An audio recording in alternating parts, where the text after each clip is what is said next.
All right, here's what makes Regis Regis. He makes you feel at home. And while some of his colleagues can be fiercely private, Reg was always willing to share his life. We know who Joy is, right? His wife of more than 40 years.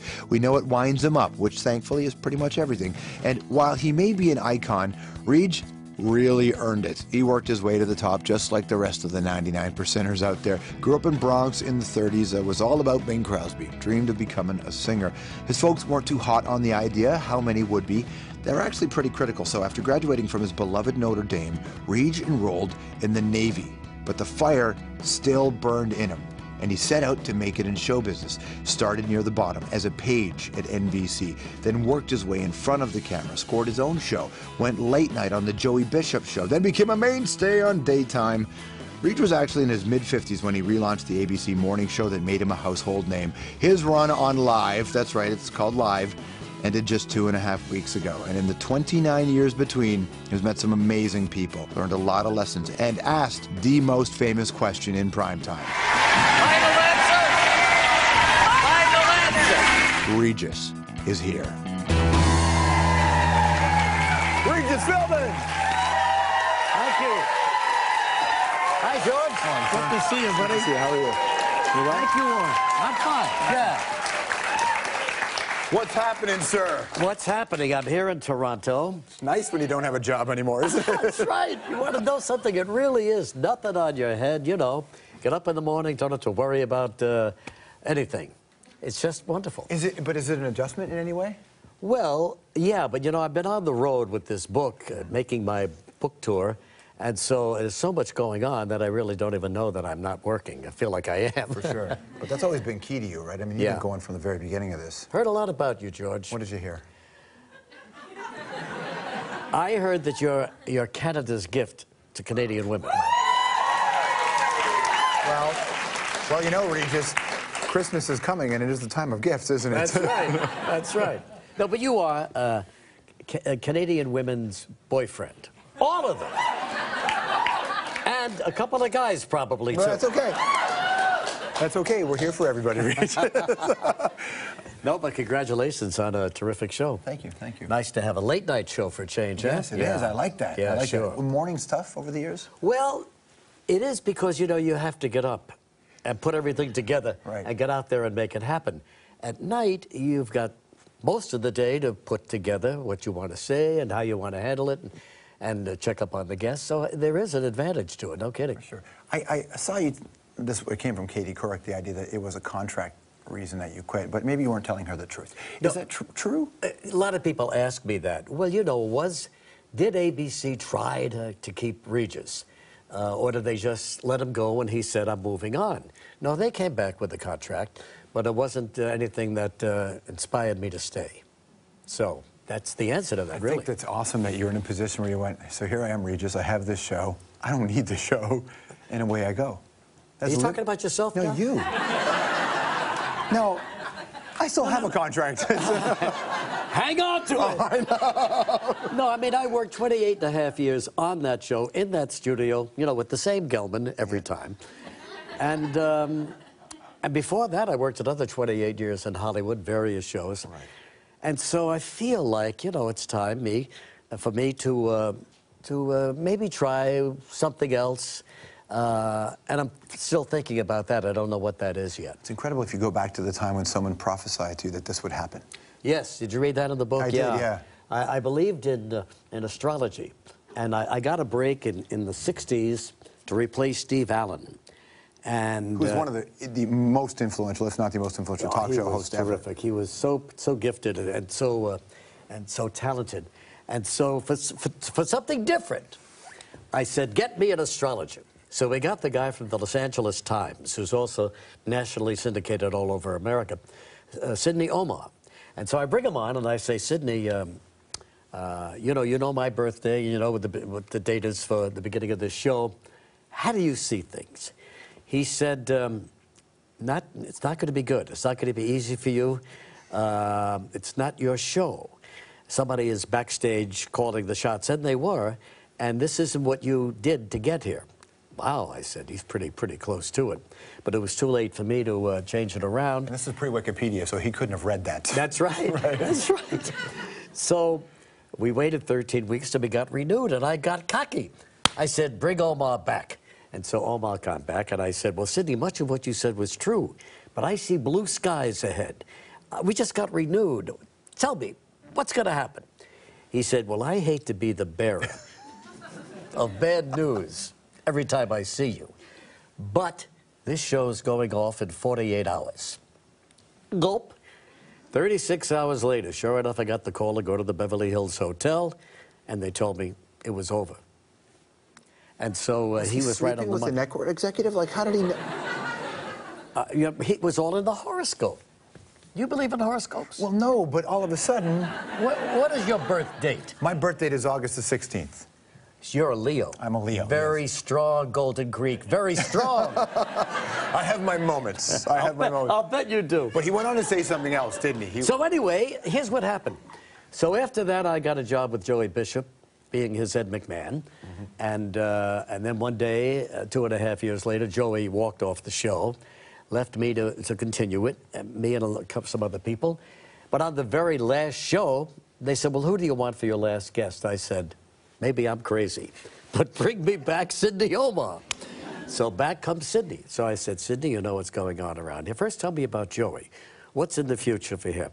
And he said, well, Joey's going into semi-retirement. No, he's not good. You're not going to hear much from Joey, and we didn't. He took that leave, you know, very personally, and he was a little bitter about it. Johnny Mann, the band leader. Well, Johnny's going to have a show right away. And sure enough, Johnny got a half-hour show.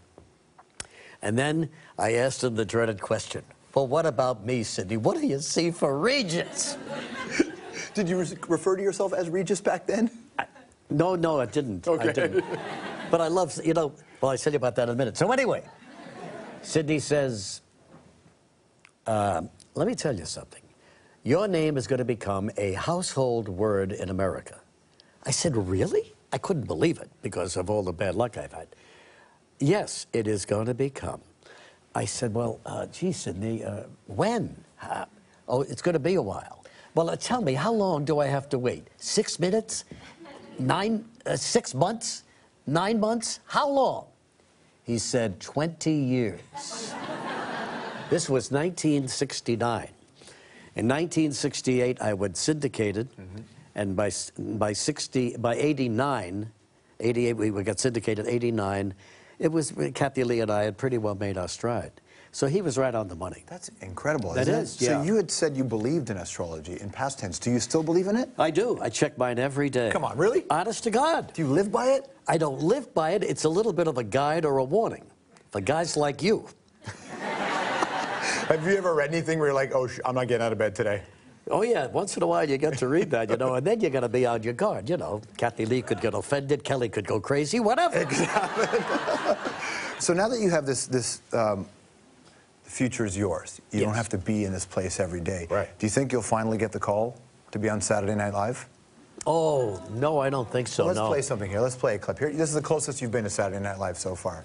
What's the green You ready cap? for this? I gotta tell you what happened last night. Oh, yeah, you were at a benefit, weren't you, Joy Reese? and I went Yes. to the Waldorf for the gala ball. Ooh, The sounds wife had me put the classy, tux on doesn't with the it? shoes and the cummerbund. I don't mind saying I look great. Oh! Well, good for you, Reese. Good for you. I'm telling a story. Oh! Regis on SNL. He's great. Dana Carvey. Yeah. Dana Carvey, I think, started the whole thing there, and he also started, I'm out of control. I never said that. No. But he made it, it was like a national anthem, you know. But all of those guys took a crack at it, and some of the guys who have come on my show, like, gosh, you name it, they've all had a little impersonation to make. Sure. I thought he was terrific, Dana What is it going to take to get you on SNL? What are we going to have to do here? Why, what does SNL mean? Is that big to Well, you? no, I heard that you wanted to do it. It's a little Saturday night show. I know. I grew up watching... You're bigger than SNL. No, I am. I grew up watching SCTV, but I respect the people who came from SNL. So I heard it was important to you. No, I do too. No doubt about it. And it is a great show. And the fellow who runs it, I know very well. His name is, who's the producer of Saturday Night? Lorne Michaels? Peter, Lorne Michaels. Yeah, Lorne Michaels, yeah. From Canada. Yes. Yeah. A lot of them are. Yes. Anyway. They got a lot of talent here. So anyway, Lorne Michaels, you know, for years, Kelly's done the show, Kathy Lee did the show, everybody did the show but me. And I didn't mind. I understood. Kelly, beautiful girl, you know. So, one day I get a phone call from Lorne Michaels. And I'm not there to receive the call. Lorne Michaels wants you to call him back. So I said, well, I know he's not calling about me performing on the show, but I will pretend like I'm expecting it. So I called this poor guy back. I said, Lorne, Regis, yes. I said, Lorne, you know, I've waited all my life for this call. And I can't tell you, years I've waited, Lorne, and now it's happening. I'm so ecstatic. I'm so happy. Thank you so much for calling. And he's began trying to interrupt me. Regis. No, Lorne, I just got to tell you. Thank you. Thank you. So, from the bottom of my heart, Lorne. Thank you. I wish my mother was still alive to see this. Regis. And then finally, I shut up and he said, well, Regis, it's not that call. He wanted something else. I forget what it was. Unbelievable. Stick around. We're going to talk more with Regis.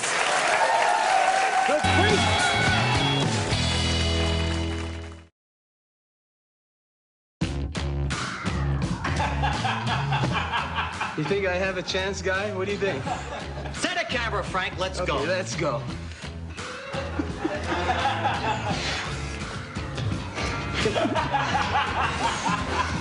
Let's go. How about a back shot? What's so funny? Looks like it. No, those back muscles are pretty strong. Yeah. Didn't I look white and puny? Thanks for showing that. Hey, man, I thought it was that. important. People need to see it. 30 chapters in this book, 3 pages on Steven Spielberg. Tell me about That's Steve. one of my favorite stories. You know, this book is about the people who have influenced me and inspired me and made me want to be better. I'm sure you met some people like that. Absolutely. Some beautiful women. Not just, but yes. Yes. And so, anyway, years ago on the Joey Show, one day he says to me, we're doing the monologue, and he says, Regis, I want you to go into the audience and ask them, get a young person, and ask him how he feels about the country and whether or not he's going to make whatever ask him what he wants to be when he gets older. I said, fine. So I go in the audience, there's the young guys there, and I say, hey, young fella, you heard Joey. He wants to know how you feel about everything, and tell me what it is you want to do. And the kid could not talk. Now, I was very shy when I was young, too, and I was almost ashamed or I wanted to conceal the fact that I wanted to go into this business because I didn't know what if I had any talent. I didn't want people to laugh. So I kept my mouth shut. And this kid did the same thing. And I'm looking at him, and I'm seeing myself in his face. He can't talk. And Petrified kid. Petrified. And I said, now just relax. You know, Joey just wants to know, what is it you dream about? What is it that you want to do? He couldn't say it. So then I said, well, that's okay. One day it will come to you. I hope you get your dream come true. And I leave and I go down to somebody else. I don't know, 35 years go by. One night in New York, I'm at a movie. It's a premiere for a movie, and a lot of people are there. And this gal, Peggy Siegel, who's very, very aggressive, says, Regis, I want you to meet somebody. And I go, and I see a guy standing there with 4 people around him, interviewing him. So I stand behind the people because I don't want to interrupt them. And then I finally said, you know, he doesn't care. Let me go. No, don't go. I said, no, I'm going. And I walk away, and I hear this guy say, Regis, I want to talk to you. And I turned around, and there was this guy in the middle. So he comes up to me, and he says, you know, years ago, I was in the audience of the Joey Bishop show, and you came down to the audience, and you wanted to hear from someone, some young person, about what they wanted to accomplish in their life. And I couldn't answer the question. I couldn't do it. And to this day, when I see you on TV, that whole thing comes back to me. And I should have said something, and I didn't. That kid talked to you. You met him. Right. And that was Steven Spielberg. That's amazing. Yeah, it's a great story. It's Jurassic Park, right? That screening? Right around there, yeah. It's an incredible headspace, but it shows you what a kid can become. Do you think maybe you're partly responsible for him coming out of Oh, the I shell? don't think so. No.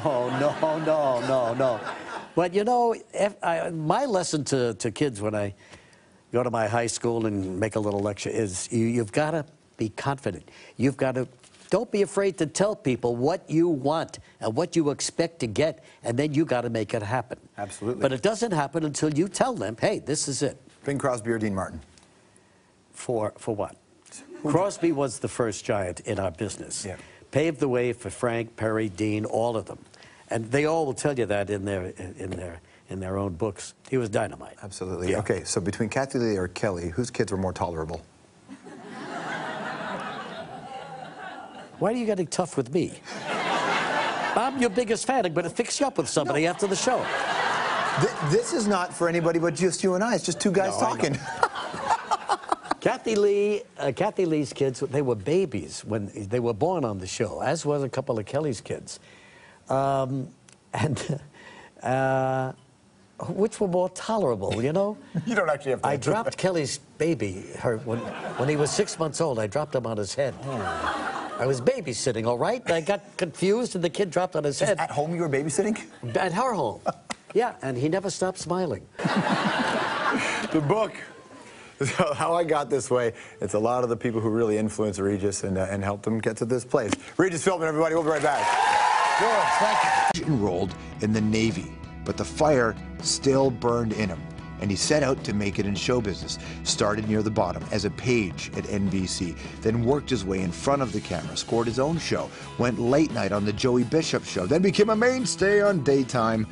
Regis was actually in his mid-50s when he relaunched the ABC morning show that made him a household name. His run on Live, that's right, it's called Live, ended just 2.5 weeks ago. And in the 29 years between, he's met some amazing people, learned a lot of lessons, and asked the most famous question in primetime. Final answer! Final answer! Regis is here. Regis Philbin! Thank you. Hi, George. Good to see you, buddy. Good to see you. How are you? You well? Thank you, Warren. I'm fine. Yeah. What's happening, sir? What's happening? I'm here in Toronto. It's nice when you don't have a job anymore, isn't it? That's right. You want to know something? It really is nothing on your head, you know. Get up in the morning, don't have to worry about anything.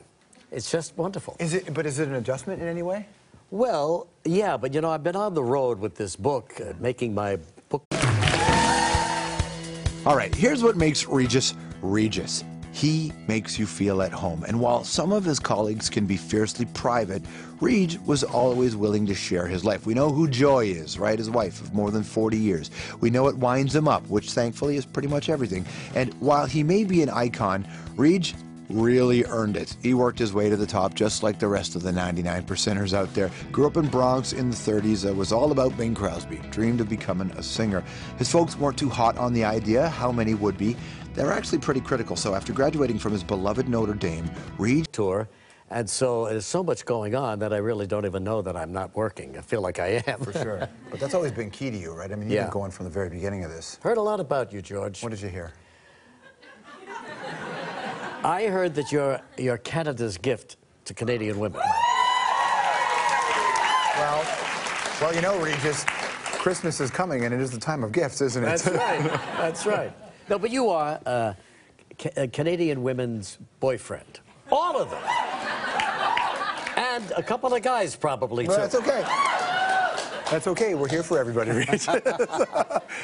No, but congratulations on a terrific show. Thank you. Thank you. Nice to have a late-night show for a change, Yes, huh? it is. I like that. Yeah, I like sure. that. Morning's tough over the years? Well, it is because, you know, you have to get up and put everything together and get out there and make it happen. At night, you've got most of the day to put together what you want to say and how you want to handle it and check up on the guests. So there is an advantage to it, no kidding. For sure. I saw you, it came from Katie Couric, the idea that it was a contract reason that you quit, but maybe you weren't telling her the truth. Is that true? A lot of people ask me that. Well, you know, did